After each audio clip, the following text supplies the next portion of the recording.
আপনি কি আল্লাহর চাইতে বেশি মায়া দেখাচ্ছেন ওরে? একটা মানুষকে যদি বাইতুল মুকাররমের সামনে নিয়ে এক কোপে দুনিয়া থেকে বিদায় করে দেওয়া হয়, আগামী কিয়ামত পর্যন্ত এই দেশে বিনা কারণে কেউ কাউকে হত্যা করার আদেশ দেবে না। এই যে আজকে আন্তর্জাতিক অপরাধ ট্রাইব্যুনালে 13 জনকে হাজির করেছিল, এরা গণহত্যার সাথে জড়িত। আল্লাহর আইন দিয়ে যে চুরি করলে হাত কেটে দেওয়া যায়, মানুষ হত্যা করলে তাকেও হত্যা করা লাগে, এটা শুনলে আপনার যেন কেমন লাগে? আপনি আল্লাহর আইনের পক্ষের লোক না। আমি কথা বোঝাতে পারি না। এই যে আজকে আন্তর্জাতিক অপরাধ ট্রাইব্যুনালে 13 জনকে হাজির করেছিল, এরা গণহত্যার সাথে জড়িত। আপনি যদি এখন দেখেন মানুষ হত্যা করলে তাকে হত্যা করা লাগবে, এই আইনটা হামজা বানিয়েছে। আরো আসতে বলেন কে? সূরা বাকারা 178 নম্বর আয়াত, ইয়া আইয়ুহাল্লাযীনা আমানু কুতিবা আলাইকুমুল কিসাসু ফিল ক্বাতলা আল হুররু বিল হুররি ওয়াল উনসা বিল উনসা। এই পৃথিবীতে আমি ঈমানদার যারা তাদের উপরে লিখে দিলাম, দুনিয়াতে যদি কেউ কাউকে হত্যা করে তার কিসাসের বিধান, তাকেও হত্যা করা লাগবে। এই যে 3732 জন মানুষ জুলাই আগস্টের 5 তারিখের আগ পর্যন্ত হত্যা হয়েছে বাংলাদেশে, এটা এখন প্রমাণিত। হত্যা যদি হয় অবশ্যই কেউ না কেউ করেছে। কথা বলে না কেন? যারা জড়িত আছে সে যেই হোক, এই আয়াত অনুযায়ী তার বিচারের পক্ষে আপনাকে থাকা লাগবে না। এখন আপনি যদি বলেন না এটা বর্বর আইন, এটা একটা কথা হইলো, মরে নাই গেছে ওরা যাক, আবার ভালো মানুষও মেরে ফেলবেন। আপনি কি আল্লাহর চাইতে বেশি মায়া দেখাচ্ছেন ওরে? যিনি বানিয়েছে তার চাইতে আপনার মায়া বেশি। এ দুনিয়াকে শান্ত করার জন্য, পৃথিবীকে যদি ভারসাম্য পূর্ণ করতে চান, এই বিধানটা কায়েম করাই লাগবে, নাই তো বিনা কারণে মানুষ হত্যা আপনি বন্ধ করতে পারবেন না। আল্লাহ বুঝে শুনে আইন দিয়েছেন, জানে মানুষের দুর্বলতা কোথায়। একটা মানুষকে যদি বাইতুল মুকাররমের সামনে নিয়ে ওই জায়গায় এক কোপে দুনিয়া থেকে বিদায় করে দেওয়া হয়, আগামী কিয়ামত পর্যন্ত এই দেশে বিনা কারণে কেউ কাউকে হত্যা করার আদেশ দেবে না। দিয়েছিল না 6 সালে? উনি আদেশ দিলেন সারা দেশ থেকে আসো, লগে বইটা নিয়ে আসো। কেন আপনি দিলেন এটা? আল্লাহকে আপনাকে ওহী নাযিল করে জানিয়েছে যে লগে বইটা নিয়ে আসতে বলো, মানুষ পিটিয়ে মেরে লাশের উপরে ড্যান্স দাও বলেছিল। কোন কারণে এটা করলেন? আপনি হুকুমের হুকুমের আসামি না আপনি? এখন আন্তর্জাতিক অপরাধ ট্রাইব্যুনাল যেটা দিয়ে বিচার হয়েছিল 71 সালের, এটা এখন 24 সালের বিচার হচ্ছে। আজকে থেকে অলরেডি আরম্ভ হয়ে গেছে। এখন প্রমাণ তো সব আমাদের কাছে আছে, তামাম দুনিয়া এখন কত আপডেট, সব প্রমাণ ভিডিও ক্লিপ আকারে আছে। জামালপুরের এক মন্ত্রী ছিল টাকলা মুরাদ, তার মাত্র 6 মিনিট 32 সেকেন্ডের একটা অডিও ক্লিপ ফাঁস হয়েছিল মাহির সাথে। বিশ্রী ভাষায় কথা বলেছিল, ওটা রেকর্ড হওয়ার পরে ওটা ইন্টারনেটে চলে গেছে। তাও ভিডিও না, অডিও ক্লিপ মাত্র 6 মিনিট 32 সেকেন্ডের। এটা যদি ফাঁস হয়ে তার মন্ত্রিত্ব চলে যায়, তার দলীয় পদ যায়, তার যা ছিল সব থেকে এদেশের সরকার তাকে বাদ দিয়েছে। কথা বলেন না কেন? আর আপনি এই 2 মাসে যা করেছিলেন জুলাই আগস্টে, সব কিন্তু ভিডিও, সব ভিডিও। আপনি কি মনে করছেন এখানে আমি বসে আছি কেউ দেখতে পারছে না? আমেরিকায় বসে বসে দেখতেছে। এই জন্যই তো আজ হারুন আঙ্কেলকে খুঁজে পাওয়া যাচ্ছে না।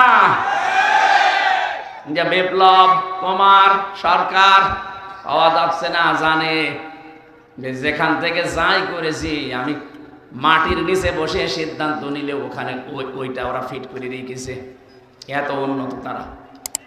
তামাম দুনিয়া জানতেছে যে হ্যাঁ, এগুলো ভিডিও ক্লিপ সব ধরা আছে। 2006 সাল থেকে 24 সাল পর্যন্ত যত কিছু করেছেন এখন সবগুলোর বিচার সামনে। আমরা চাই মানুষ হত্যা করার বিচার, যেহেতু মানুষ হত্যা করা লাগবে, যদি প্রমাণ হয় এগুলো কোনো বিচার না, একবারে এদের শেষ করে দিন। সামনের দুনিয়ায় যারাই আসবে চেয়ারে, তারা চিন্তা ভাবনা করে মানুষ মারার অর্ডার দেবে। আর এখন যদি এরা ছাড় পেয়ে যায়, সামনে যারা চেয়ারে বসবে ওরা বলবে চল, অসুবিধা নেই। এই জন্য দুনিয়ার ভারসাম্য রক্ষা করার জন্য বিচার খুব দরকার। আরে বিচার সম্পন্ন করার জন্য, ন্যায় বিচার করার জন্য আল্লাহর আইন মাস্ট বি লাগবে। এই জন্য ইলাহ শব্দের প্রথম অর্থ আইন। ইলাহ মানে যিনি আইন বানাতে পারেন। আলাহুল খালক ওয়াল আমর, তাবারাকাল্লাহু রাব্বুল আলামিন। বলেন আল্লাহু আকবার। আল্লাহ পাক বলেন আমি বানিয়েছি দুনিয়া, কারো সাহায্য আমার লাগেনি, আমি বানিয়েছি। আলাহুল খালক ওয়াল আমর, দুনিয়া আমি বানিয়েছি, এখানে আইনও চলবে আমি আল্লাহর। এখন এই যে বিচার আরম্ভ হয়ে গেছে, চলছে। এই কয়েক বছরে, 15.5 বছরে যে বিচার আমরা দেখলাম, দেখে অনেকেই খুশি ছিল। হ্যাঁ ঠিক আছে, ওরা অপরাধী, ওদের বিচার করেন। আরে ওটা 50 বছর আগে, আর আপনি একেবারে টাটকা অপরাধী। ওরা তো 71 সালে, 50 বছর পার হয়ে গেছে, আর আপনারটা মাত্র 2-3 মাস আগের। বিচার আরো কত তাড়াতাড়ি হওয়া দরকার। সত্যি যদি বিচার যেভাবে হচ্ছে হবেও, আমি আশা করছি হবেও, যদি হয়ে যায় এই দেশ দেখবেন ঠান্ডা হয়ে যাবে। এই বিশ্বাস নিয়ে আপনাকে আয়াতুল কুরসি পড়া লাগবে যে আমি আল্লাহর আইনের পক্ষের লোক। কেউ হত্যা করেছে, হ্যাঁ তাকে মেরে ফেলা লাগবে, কোনো মায়া মহাব্বত এখানে নেই। কেউ চুরি করেছে, তার হাত কেটে দেওয়া লাগবে, এইটাই বিধান। এখন যদি বলেন হ্যাঁ একটা জীবিত মানুষের হাত কেটে দেবে, একটা কথা হইলো, আপনি আল্লাহর চাইতে বেশি বোঝেন। আমার এই রিমান্ডে যারা নিয়েছিল, ওই অফিসারগুলো ওই মাটির নিচে, আয়না ঘরের ভেতরে, ওরা মাঝে মাঝে এমন কথা বলতো, মনে হচ্ছে যে আল্লাহর চাইতে বেশি বোঝে। আল্লাহরও ভুল ধরত না, এটা ঠিক হয়নি আল্লাহ। আমি বাকিগুলো নাই বললাম না, ওইটা বলা আমার উদ্দেশ্য না। আমি শিক্ষা দিচ্ছিলাম ইলাহ মানে আইনদাতা। আল্লাহ কি আইনদাতা না? বলেন বলেন। 2 নম্বরে ইলাহ মানে সার্বভৌম ক্ষমতার অধিকারী। আমি কিন্তু এই যে কোরআন শরীফ সামনে নিয়ে বলছি, আল্লাহর কসম আমি কোনো দিকে টেনে বলছি না, যা আছে তাই বলছি। ইলার দ্বিতীয় অর্থ কি বললাম? সার্বভৌম ক্ষমতার অধিকারী। সার্বভৌমত্বের অধিকারী কে বলেন তো? এটা আল্লাহ বারবার কোরআনে দিয়েছেন, লিল্লাহি মুলকুস সামাওয়াতি ওয়াল আরদ ওয়া হুয়া আলা কুল্লি শাইইন কাদির। আল্লাহ পাক বলেন এই যে আকাশ জমিনের যে সার্বভৌম ক্ষমতা, মুলকিয়াতের মালিক দুনিয়ার কেউ না, এটা আমি আল্লাহ নিজে। সত্য কথা বলছে, আমি কোরআন একেবারে হাতে নিয়ে আপনি কি মনে করবেন আমি জানি না। বাংলাদেশ জামাত ইসলামী তার নিবন্ধন হারিয়েছে শুধু এই কথাটা তাদের এই সংবিধানে লেখা থাকার কারণে। ওরা যদি বলতো না সার্বভৌম ক্ষমতার অধিকারী আল্লাহ না জনগণ, ওদের জীবনও নিবন্ধন কেড়ে নিতে পারতো না।